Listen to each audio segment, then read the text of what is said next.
कर्म ये काम ही कराता, प्रारब्ध नहीं कराता। प्रारब्ध से शास्त्र निषिद्ध कर्म जो किए उनका फल आता है सुख दुख। अगर शास्त्र प्रतिपादित है तो सुखद आएगा, शास्त्र विरुद्ध है तो दुख आएगा। लेकिन ये जो हमसे पाप करा रहा है, कोई प्रारब्ध नहीं करा रहा, कोई काल नहीं करा रहा, कोई ईश्वर नहीं करा रहा। काले कर्मे ईश्वरे मिथ्या दोष लगाए, ये हमारी चाहत करा रही, अंदर बैठी है, शरीर के भोगों से सुख मिलता है, ये अंदर घुस के बैठ गया है और यही हमसे पाप करा रहा है। तो जब जानकारी हो गई तो फिर पाप क्यों हो रहे हैं?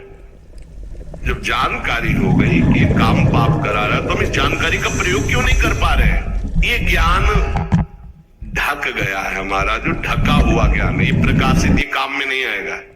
जैसे 3 उदाहरण थे। भगवान कह रहे धुएं से अग्नि ढक गई, मैल से दर्पण ढक गया और झिल्ली से गर्भ ढक गया। अब झिल्ली के अंदर बच्चा है कि बच्ची पता नहीं चलेगा, दर्पण है हम काले हैं कि गोरे हैं पता नहीं चलेगा, क्योंकि मैल से धुआं होने के कारण पता नहीं चलेगा कि अग्नि है, पर बहुत जल्दी उसमें अग्नि प्रकाशित की जा सकती, फूंक मारो अग्नि पैदा हो जाएगी। भगवान ने 3 उदाहरण दिए। उपासक में ये 3 तरह से ज्ञान ढक जाता है, तब काम अपना प्रभाव दिखाता है। 3 इसकी स्थितियां हैं। जैसे धुएं से अग्नि ढकी रहती है, ऐसे ही काम विवेक को, ज्ञान को ढक देता है। बुद्धि में निर्णय निकल रहा है कि ये तो गलत है, नहीं करना चाहिए। सात्विक, राजसिक, तामसिक, ये बुद्धि की 3 प्रवृत्तियां हैं, 3 गुणों के अनुसार। कर्तव्य अकर्तव्य का ठीक ठीक निर्णय करने में समर्थ है सात्विक बुद्धि। राजसिक बुद्धि ठीक निर्णय नहीं कर पाती, असमर्थ होती है कर्तव्य कर्तव्य का।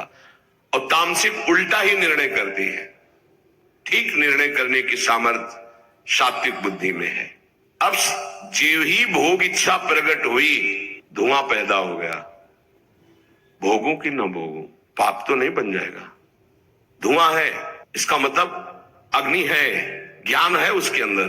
अब अगर उस समय उसको सत्संग मिल जाए, कोई संत की बात चलने लगे, उसका चिंतन वो रोक पावे, तो मानो फूंक मारना है। जैसे धुआं उठ रहा है, 1 2 3 फूंक मारो, आग लग गई, प्रज्वलित हो गया, बच गया।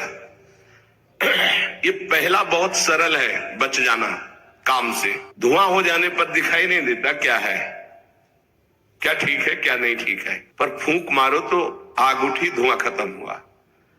ये ज्ञान हो रहा है, बीच बीच में जलन हो रही कि भोगों की ना भोगों, अच्छा है कि नहीं अच्छा है, कहीं पाप तो नहीं हो जाएगा, कहीं गलती तो नहीं हो जाएगी, पर वो धुआं है, नहीं भोग लेते हैं, अवसर मिला है, समय मिला है, भोग ले। ये उस समय उसको चाहिए, तत्काल कोई सहयोगी चाहिए विवेक का। परमार्थिक मार्ग में धुआं पैदा कर देगी। साधक अगर सावधान हुआ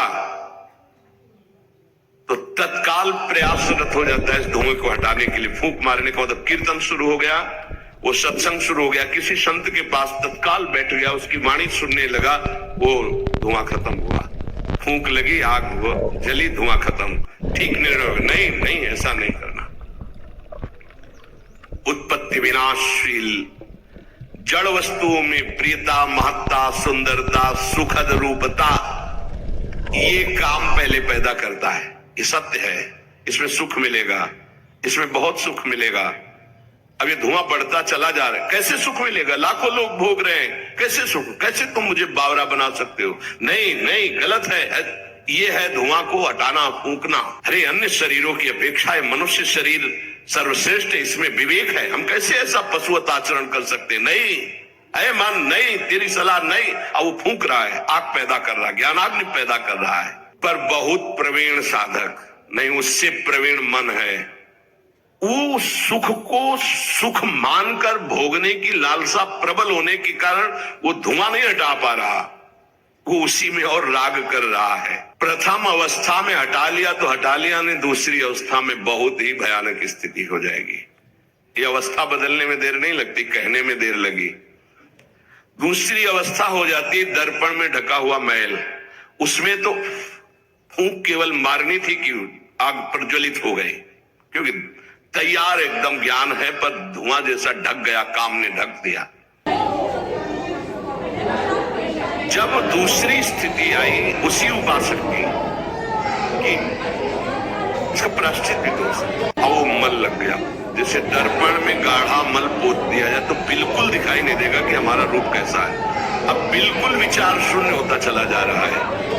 यथा दर्शो मलेन च, जैसे मैल से ढक जाने पर शीशा दर्पण वो दिखना एकदम बंद हो गया, उसमें तो दिख रहा था, धुआं है, आग है, मतलब विवेक काम कर रहा था, थोड़ा फूकने की जरूरत थी, ज्ञान के प्रज्वलित करने की जरूरत थी, पर वो उधर ना की तरफ वृत्ति न ला करके हाँ की तरफ वृत्ति ले आया तो दूसरी सीन पैदा हो गई स्थिति। जैसे दर्पण में मल ऐसे लगा तो बिल्कुल नहीं दिखेगा और बिल्कुल निर्णय नहीं कर पा रहा। सतोगुण में निर्णय करने की क्षमता होती है, रजोगुण में निर्णय करने की क्षमता खत्म हो जाती है और निश्चित हो जाता है कि भोग में सुख है। ऐसी कामना का वेग बढ़ा तो ये भूल गया कि मैं साधक हूं, मेरा कर्तव्य क्या है, मैं यह कर्तव्य करने जा रहा हूं, ये भूल गया। क्योंकि जैसे दर्पण में ढक गया तो भूल गया, दर्पण में दिखाई देता मैं कौन हूं, तो ज्ञान रूपी दर्पण ढक गया काम से, अब ये उसकी सोच ही खत्म हो गई। अंतःकरण में इतना महत्व पैदा हो गया कि विकलता हो गई उसके अंदर। अब यही उसके पतन का कारण बन गया।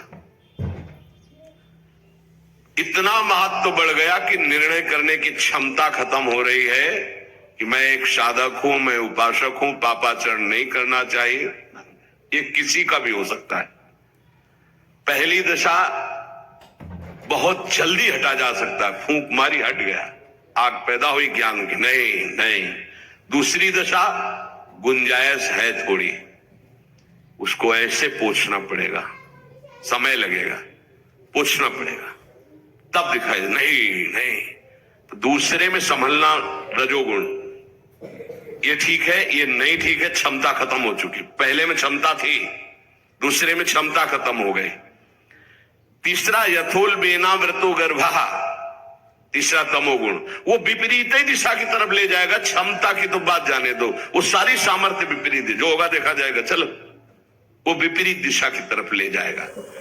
दर्पण पर मैल आने से उसको हटाने की गुंजाइश है, यहां तक हटा जा सकता है, दूसरी स्थिति तक, पर दूसरी स्थिति बहुत कठिन है।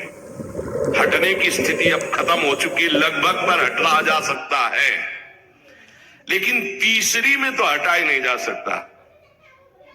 जैसे झिल्ली से ढके गर्भ का ये पता ही नहीं है कि बच्चा है कि बच्ची है, ऐसे तृतीय अवस्था में ये पता ही नहीं रहता मैं गलत कर रहा हूं या गलत करने जा रहा हूं। विवेक ही काम नहीं करता, वो उसे सुख और अपना जीवन मान लेता है। अगर उस कामना में बाधा पड़ी तो तमोगुण की वृत्ति बढ़ जाती है और क्रोध पैदा हो जाता है। क्रोध जब अपना स्वरूप धारण करता है तो हिंसा पैदा कर देता है, सम्मोह पैदा कर देता है। सम्मोह स्मृति का नाश किया और बुद्धि भ्रष्ट हुई, नष्ट हो गया साधक। ये सर्वनाश करने वाला काम। सम्मोह माने मूढ़ता, घोर मूढ़ता, कुछ निर्णय करने की सामर्थ्य नहीं रह गई। पशुवत, एकदम पशु। अब उसमें जब वाणी खुलेगी तो झूठ, आचरण होंगे तो कपट, व्यवहार होगा तो बेईमानी, कर्म होगा तो अन्याय और पाप, गुस्सा आएगी तो अत्याचार, हिंसा, इसके सिवा और कुछ नहीं। अपना रजिस्टर कभी पढ़ के देखो, अपने रजिस्टर को तो देखोगे नहीं कि अपने जीवन के रजिस्टर में हमने क्या क्या आचरण किए हैं, ये सबको देखना चाहिए। ये बात समझने की थोड़ा कड़वाहट जरूर है कि हम सब तत्काल भगवान को दोष देने लगते हैं, लेकिन भगवान चीख चीख के वर्णन कर रहे हैं, ऐसा मत करो इसका परिणाम ये है, ऐसा करो इसका परिणाम ये है। तो जो कह रहे करो वो तो हम कर नहीं रहे, जो कह रहे नहीं करो वो हम कर रहे हैं, तो उसका जब परिणाम आता है तो हम भगवान को कोसते हैं। बम्बूल बोओगे तो उसमें दाग छुहारा नहीं लगेंगे, कांटे ही लगेंगे। पापाचरण करोगे तो उसका परिणाम दुख ही आएगा, पुण्य करोगे तो सांसारिक सुख मिलेगा, भजन करोगे तो पाप पुण्य दोनों से ऊपर उठकर भगवदानंद को प्राप्त होगे। कामना में तदाकार ना होने पावे तब तक बचा जा सकता है। जहां तैयारी बनी सुख भोग की और राजीव आपने दस्तखत कर दे, अब आपको भगवान ही बचा सकते हैं, दूसरा कोई नहीं। उस समय भगवान ही कोई ऐसी लीला कर दे तो बच सकते हो, अन्यथा नहीं बच सकते। तदाकार होना साधक का सर्वनाश हो जाना है। काम में तदाकार होना। 1 2 4 बार अगर आप ऐसी अवहेलना करेंगे तो आपका साथ देगा आपका हृदय और जलेगा, धिक्कार करेगा, बार बार कहेगा गलत है, कान पकड़ेगा, अब की बात नहीं। आगे बढ़ गए, ज्यादा मलिन हृदय हो गया तो आनंदित हर्षित होने लगेगा, आज ये भोगा कल वो भोगूंगा, और वो पापाचरण में हर्षित होकर आगे बढ़ जाता है। ये बहुत बुरी स्थिति होती है। जब तक साधक का हृदय धिक्कार देता है तब तक तो निकलने के चांस रहते हैं कि गलती को गलती मानता है और बार बार कहता है अब नहीं करूंगा।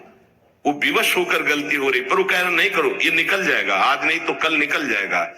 लेकिन जो राजी हो गया है, जिसने इस महान पाप को अवगुण को गुण मान लिया है, निकलने की संभावना नहीं, क्योंकि तदाकार होकर उसी में लग गया। तथा तेने दमावृतम, कामना और इसकी ये 3 अवस्थाएं हृदय में आती हैं। जो साधक ये जानता है, सुनकर के ये मानता है कि कामना में भोगों में सुख नहीं है, भगवान कह रहे, संत कह रहे, शास्त्र कह रहे हैं, कामना का त्याग करने से ही शांति और सुख मिलेगा। त्यागात् शान्तिरन्तरम्। कामना आते ही फूंक मार दो तो धुआं नहीं बढ़ पाएगा और दूसरी दशा नहीं आ पाएगी, दूसरी स्थिति काम पैदा नहीं कर पाएगा, वो दर्पण में मैल। तीसरी में तो सवाल ही नहीं उठता कि बच जाओ। परमार्थ का रुचि रखने वाला साधक कामना को पहचानना सीखे और जहां काम अंदर आवे तत्काल उसको नष्ट करना सीखे। नष्ट करने का उपाय है नाम कीर्तन, भगवत गुणवानवाद, सत्संग, श्रवण। किसी संत के समीप तत्काल बैठ जाओ, किसी साधक के समीप, और चर्चा करने लगो। काम की नहीं, भगवत चर्चा। ये भी बताने की जरूरत नहीं कि मेरी स्थिति गड़बड़ है, थोड़ा मुझे, कुछ नहीं, उसकी चर्चा नहीं। अगर ऐसा बोले तो उसकी सत्ता दृढ़ होगी। शांत, थोड़ा मन विक्षेप में आया, ऐसा लगा कि आपसे वार्ता करें तो थोड़ी देर आप सुनाइए, गोपी गीत सुनाइए, आप चतुरासी जी का थोड़ा कुछ, आप कुछ प्रभु के विषय में कोई सिद्धांत की चर्चा, सत्संग लगा दीजिए, सत्संग सुनने लगिए, एकांत से हट जाइए, बाहर मैदान में आ जाइए। तो किसी भी तरह से आपको उस समय बदलना है, चिंतन बदलना है। भगवान ने काम की 3 अवस्थाओं का वर्णन किया। ये वर्णन करना केवल आपको पहचान बताने के लिए है। कामना शब्द बोलने में देर लगती, बढ़ने में देर नहीं लगती। इतनी तीव्रता से वो प्रथम से दूसरी, दूसरी से तीसरी, और वो क्रिया में उतार देगा। इसीलिए हानि हरिवंश के नाम अंतर पड़े, लाभ हरिवंश उच्चरत वाणी। नाम चल रहा है तो विवेक ठीक है, वो बचा लेगा आपको। कामना के बढ़ने में देर नहीं लगती। कामना बढ़ने पर फिर कोई विचार की गुंजाइश नहीं रह जाती। अनर्थ परंपरा चल पड़ती है। पाप, संताप, दुख, कामना। फिर ऐसा कि आप 100 बार कसम खाएंगे फिर वहीं फिसल कर खड़े हो जाएंगे। देख लीजिएगा, 1000 बार प्रतिज्ञा करेंगे, एक नहीं 1000 बार, और काम वही रौंद के गिरा देगा। पक्का। पहली कदम पर यदि से रोकना सीख गए तो बाहर निकल जाएंगे। और हरि शरणागत है तो निकलना तो पड़ेगा ही, वहां टिकने तो देंगे नहीं। हरि इतने कृपाल है, पक्का जलाकर तुम्हारे हृदय को वहां से भगाएंगे, पक्का भगाएंगे। नहीं नहीं, आज से अब नहीं, ऐसी गलती नहीं करूंगा, ऐसी गलती नहीं करूंगा, हे प्रभु क्षमा कर दो, चलो। और जहां फिर क्षमा हुआ फिर वो जब हृदय में उमगन आई तो फिर उधर ही की तरफ भागता है। फिर वो ऐसी दीवाल बनवाते हैं, चुनवाते हैं आसपास की, रास्ता बचेगा तो एक ही हरि शरणम, दूसरा रास्ता नहीं। इसीलिए भगवान का आश्रय लेकर भक्ति करने वाला उपासक बहुत जल्दी विजय प्राप्त कर पाता है इन विकारों पर, अन्यथा मार के गिरा देते। बहुत बड़े विजयी योद्धा हैं, काम क्रोध लोभ मोह मद मत्सर, हरि बचावे। वैसे कहा भी है हरि ने, प्रभु का नाम सच्चिदानंद में परम चिंतामणि परम कल्पतरु है, तुम जो चाहो प्राप्त कर सकते हो। अगर नाम जब चलता रहा तो कामना की भी पूर्ति हो जाएगी, वो कामना फंसा नहीं पाएगी, आप आगे बढ़ जाओगे यदि कामना करोगे तो।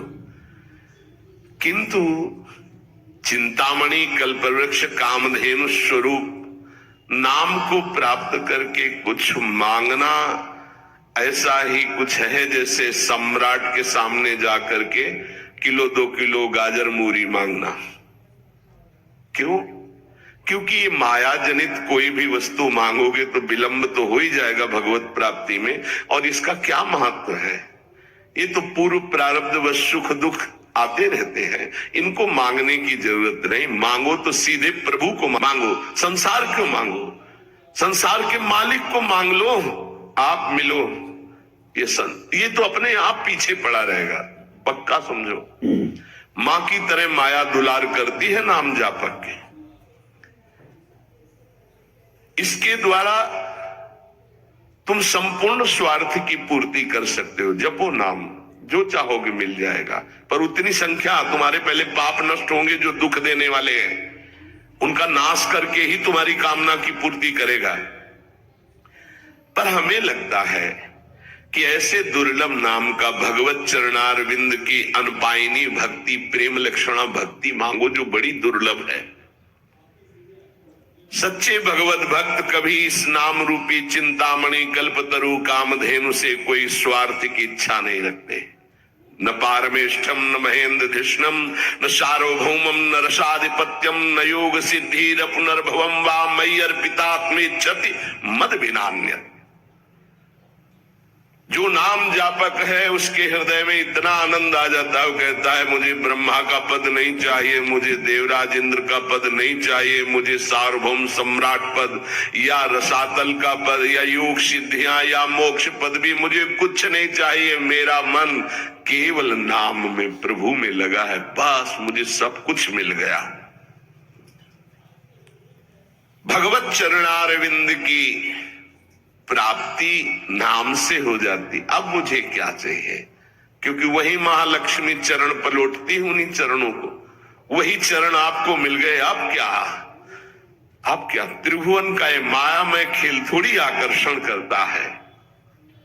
भगवान नाम रूपी चिंतामणि को पाकर क्षुद्र लौकिक कामनाओं के लिए उनका प्रयोग मत करना, विलंब हो जाएगा। महापुरुष मना करते हैं। अपने आप व्यवस्था, अन मांगे आगे आवेगो, विश्वास करो, अन मांगे आगे आवेगो, क्योंकि तुम नाम जप कर रहे हो। स्वामी जी महाराज, स्वामी हरिदास जी, हरि भज छाण न मान नर तन को, मति बंछे तिल तिल धन को। क्योंकि नाम जप कर रहे हो तो अन मांगे आगे आवेगो। थोड़ा पाप नष्ट होने दीजिए अपने। ध्यान रहे, भगवान अपने भक्त पर पूरी दृष्टि रखते हैं। तुमको कहना नहीं पड़ेगा, अपने आप पूर्ति हो जाएगी। तुम्हें जो चाहिए उचित अपने आप व्यवस्था हो जाएगी, पक्का हो जाएगी। हाँ, वासनाओं की पूर्ति के लिए बात अलग है, नहीं तो आवश्यकता की पूर्ति भगवान संपूर्ण सृष्टि की करते हैं। अब तुम मनमानी पापाचरण करोगे तो तुम्हारी आवश्यकता में बाधा तो पड़ी जाएगी, तभी तो तुम दुखी होगे।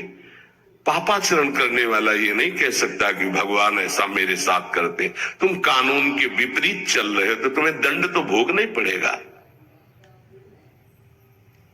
श्री भगवान हमारा एक एक क्षण देख रहे हैं, किस समय क्या आवश्यकता। पक्का विश्वास करो, आप लोग चूंकि अहम की धरा से अपनी व्यवस्था कर रहे हो इसलिए नहीं जानते, अपने लोग बचपन से उन्हीं के आश्रित रहे, एक कदम कदम पर उनका प्यार दिखाई दिया है कि वो कदम कदम पे हमारे साथ हैं, वो हमें देख रहे हैं आज भी कदम कदम पे। सर्वज्ञ भगवान हमारा कभी अहित नहीं होने देंगे, अगर हम मांगेंगे भी तो नहीं देंगे। ध्यान रखना, अगर तुम्हारी मांग पूरी नहीं हो रही तो गुस्सा मत होना कि भगवान ने मांग पूरी, उसमें तुम्हारा अहित होने वाला था। इसलिए मेरी प्रार्थना है नामधारक उपासक से कि मिथ्या माइक प्रलोभनों को हृदय में स्थान ना दे, नहीं तो नाम का खर्चा हो जाएगा, प्रयोग हो जाएगा। हे, मणियों से बने हुई रत्न जटित पात्र को देकर कांच बदले में लेना कैसा रहेगा? मूर्खता कही जाएगी ना। मणिगण पुंज ब्रजपति छाणत हित हरिवंश कर गई कंचु। अगर प्रभु के भजन के बदले में संसार की कोई वस्तु पदवी ले रहे हो तो बहुत धोखे में हो गए तुम। मानो महामणियों से रत्न जटित पात्र को देकर कांच की प्लेट ले ले। इस दृष्टि से विचार करने पर भगवान जैसा हितैषी कोई है नहीं। अगर तुम मांगो भी तो इतनी छूट दे दो भगवान को कि प्रभु मेरे अंदर चाह है कि ये हो जाए, पर आप देख लेना अगर उचित हो तो, अनुचित लगे तो मेरे मांगने पर भी कदाप पूरी मत करना। इसीलिए उपासक जो सच्चे मार्ग का पथिक होता है वो किसी भी बात का संकल्प नहीं करता ऐसा हो जाएगा, नहीं नहीं श्री जी जैसा चाहेंगे, हम क्यों कहें ऐसा हो जाएगा।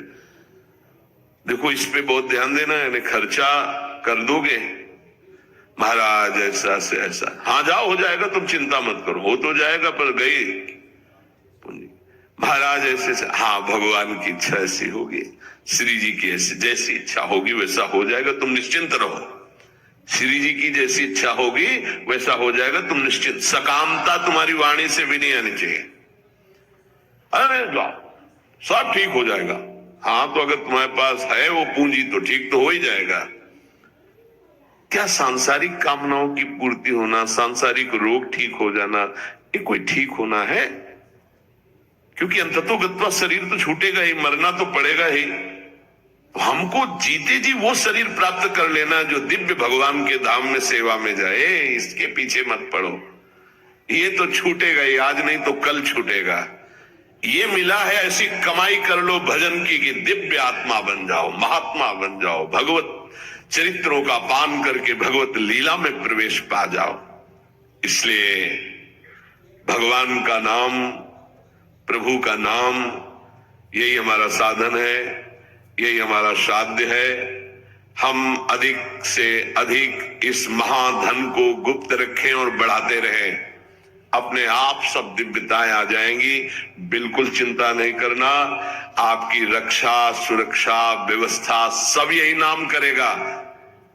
एक प्रसंग आता है, बड़ा विचारणीय विषय है कि बाल गोविंद की रक्षा माता यशोदा, हाँ समस्त गोपियों के साथ भगवान के नाम से भगवान की कर रही। प्रसंग आता है ना, मैया यशोदा, शायद वो तृणावर्त प्रसंग में है, तृणावर्त प्रसंग में है, क्योंकि उड़ा के ले गया था, फिर उसका वध किया, जब मिल तो उठाकर गोद में लाई और भगवान के नामों से भगवान की रक्षा कर रही। ये बड़ा मंगलमय प्रसंग है।